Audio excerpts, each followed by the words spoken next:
Hello, you're listening to the RXConnect podcast. This podcast is brought to you by the American Oncology Network. I am your host, Melody Chang, Vice President of Pharmacy Operations at the American Oncology Network. Today, we're going to explore a topic that is incredibly important to the future of cancer care: how we expand access to clinical trials in the community setting, and how we bring innovation closer to where patients live. As many of us know, the majority of cancer care in the United States is delivered in the community. Yet, historically, access to clinical trials has been largely concentrated in academic centers.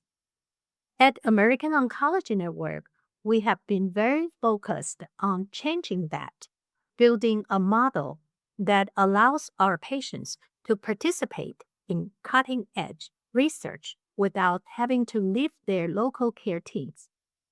I'm really excited about today's conversation because we're going to take a deeper look at how this is actually being operationalized across our network.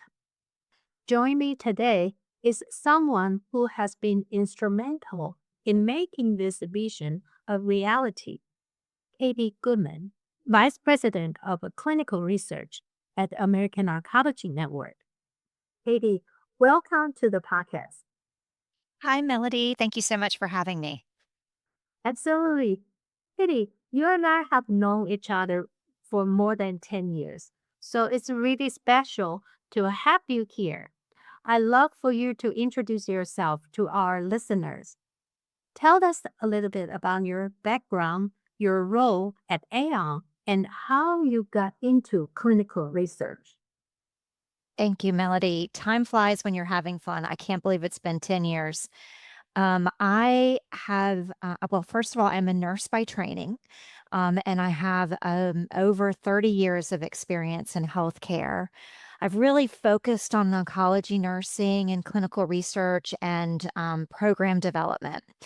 For about the last 2 decades, I've really led efforts to really build and optimize research operations across large networks of multi site, community based oncology practices.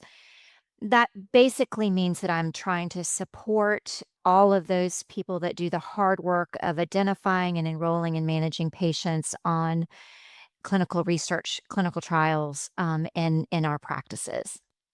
I've also had some really unique opportunities to lead some initiatives around launching phase 1 units. Those are units that are dedicated to that earliest phase of clinical research and implementing some trial matching technology. And then most recently, I have launched our own site management organization called American Oncology Research, where we are providing a lot of critical administrative support and management for our network research practices.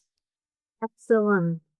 So, Katie, building on your experience, I cannot believe that's over 30 years. Let's take a step back and then look at the bigger picture. From your perspective, what is the vision behind the AI's research model you mentioned about AOR, and why is it so important to bring clinical trials into the community setting? Well, I mean, we know that the majority of patients are treated, oncology patients are treated in the community setting. So for me, it makes complete sense that we would also offer clinical trials in the community setting. Um, the I think what drives us every day is really bringing these trials to the patients we serve. Our physicians and our practice leaders all understand that vision, and really it's up to us to try and bring in the administrative support and expertise that really these practices are going to need to have clinical trials and focus on the patient care. So we're doing the administrative lift, and then these practices can really focus on the care patient facing activities. Sure. So then, as you think about that vision in practice, how broadly is research integrated across Aon today? And how do you see that continue to evolve across our practices? Yeah, it's really grown a lot in the last few years. We are up to 17 practices throughout the network that have dedicated research programs. We are geographically spread all throughout the US. We have really seen recently some newer sites take interest in building and starting research programs. And that's been a lot of fun for me personally to help them do something that maybe they had not felt they had the infrastructure to support previously. So we've really worked hard over these last recent years to bring those trials to newer sites while also supporting those well-established research practices to build and grow their programs, with the infrastructure they already have. I think that we get a lot of sponsor engagement. They embrace this model of bringing trials to the community. We've, done some things around standardization, being a single point of entry for the network that I think sponsors also really value. That's really helpful context. And I think that naturally leads to the next questions. What types of clinical trials or research initiatives are you currently seeing across the network? We largely focus our time and efforts on interventional or, moving the needle to find new treatments and all types of cancer. So we aren't focused on any one particular disease type. It's really the patients we see. So mostly we're doing phase 2, phase 3 drug trials where our sponsors are industry or drug companies like pharma. We've also seen a recent building up of radioligand capabilities in our network. And so we're really working hard to make sure that that is also on our radar to bring those trials into our practices as well. Right. So clearly the vision is there. But as we all know, actually operationalizing research in the community setting can be quite complex, right? With that in mind, for those who may not be familiar, can you walk us through what American Oncology Research or AOR is and how it fits within the AON and really what challenges it was designed to address? Yeah, so American Oncology Research is what we call a site management organization or SMO. That means that we work on behalf of the site. The site's role in research is to identify and enroll and treat patients on trial. So AOR's role is supporting the site.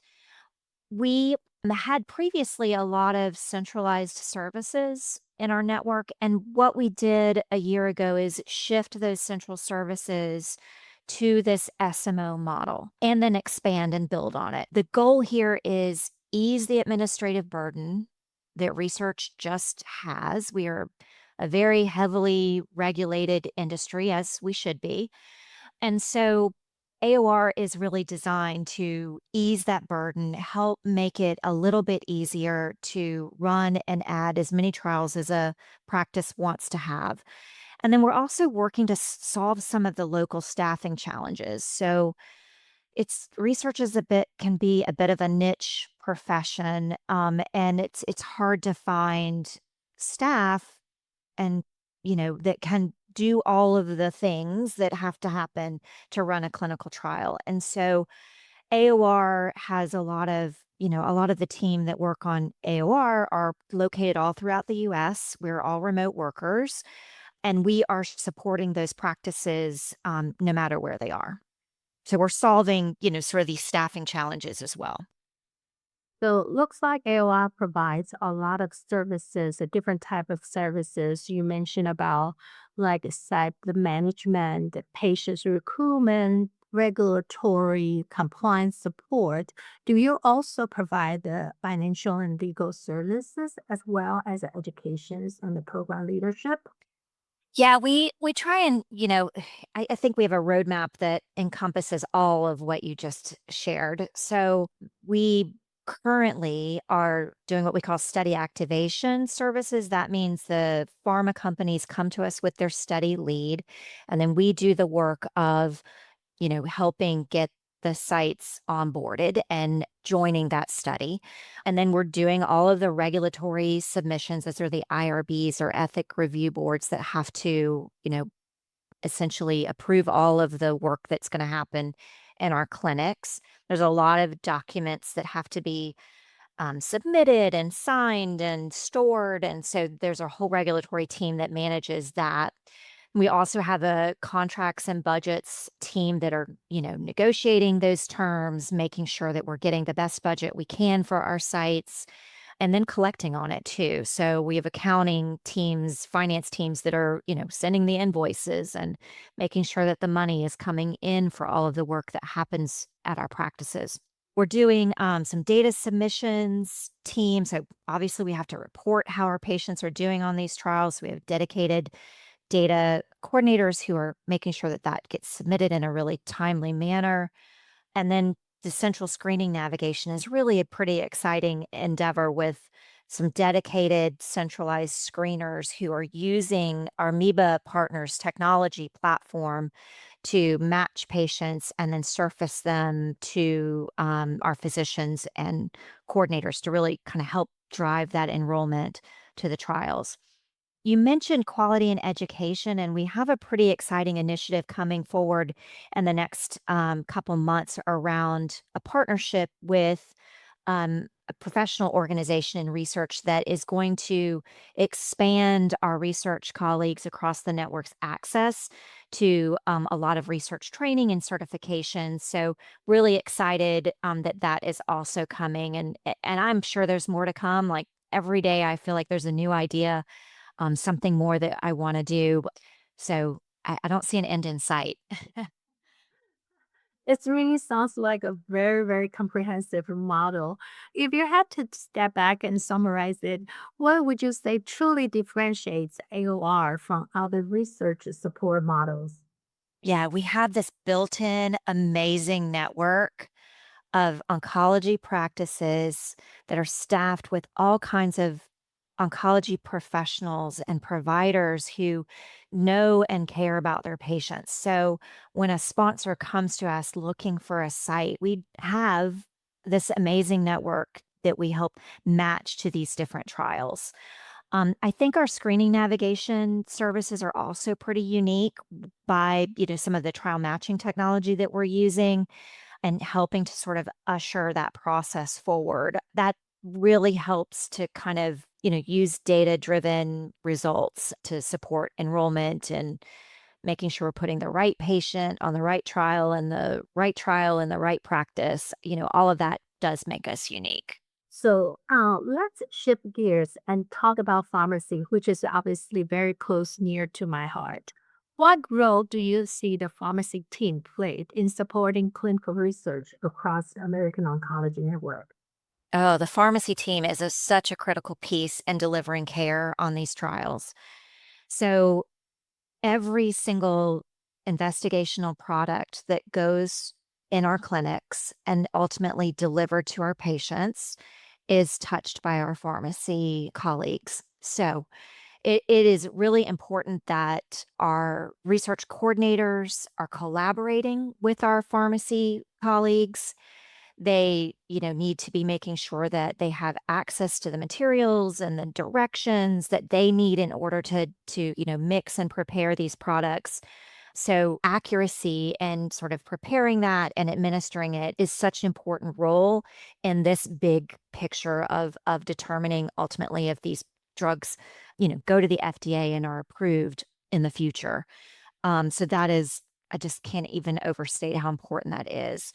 There are also some instances across our network where, and this is a limited to certain sites. It's not something we do everywhere, but in some practices, our pharmacy professionals are also maintaining the blind in these trials. And so with that comes additional responsibility around, preparing and ensuring that the patient is getting either the product and or a placebo if that is how that patient was randomized.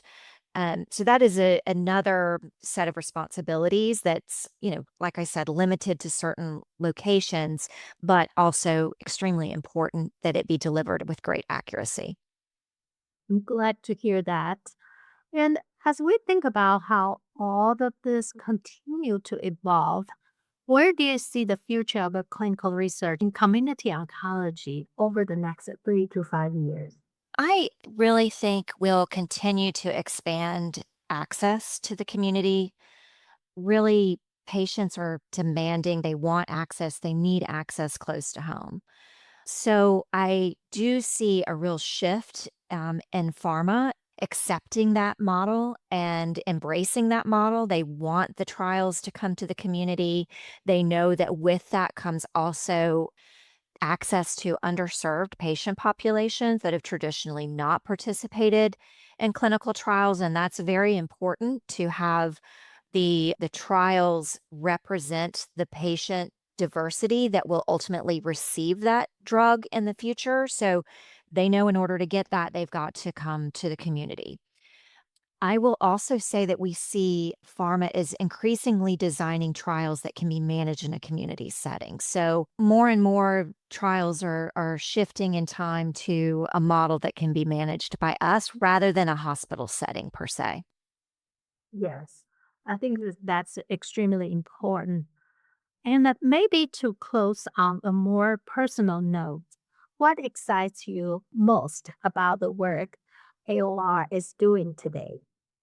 Well, personally, it's just so rewarding for me to work with my research colleagues. They share my passion. Gosh, we have such an amazing team that I just love working with every day.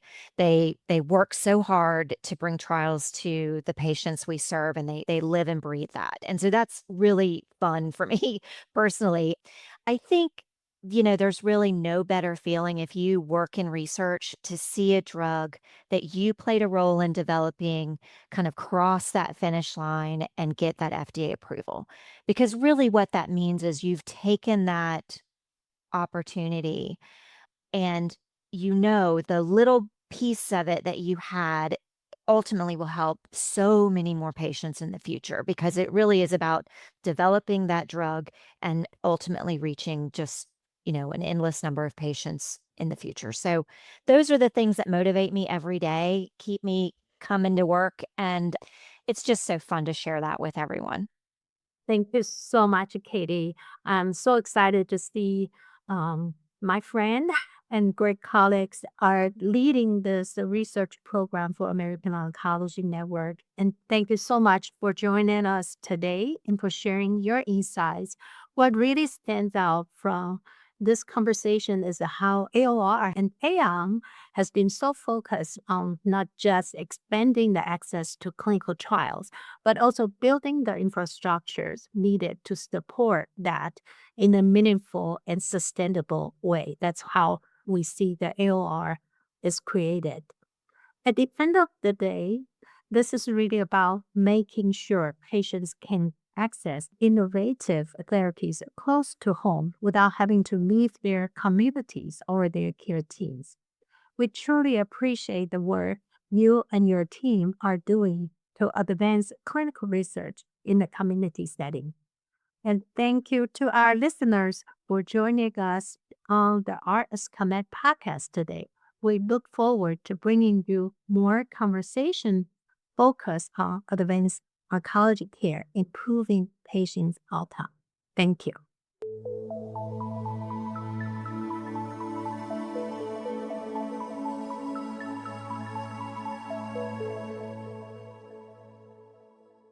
The RxConnect podcast is produced by the pharmacy operations team here at American Oncology Network and music composed by the Synth Dude. Make sure to check out all our episodes of the podcast by liking and subscribing to our YouTube channel.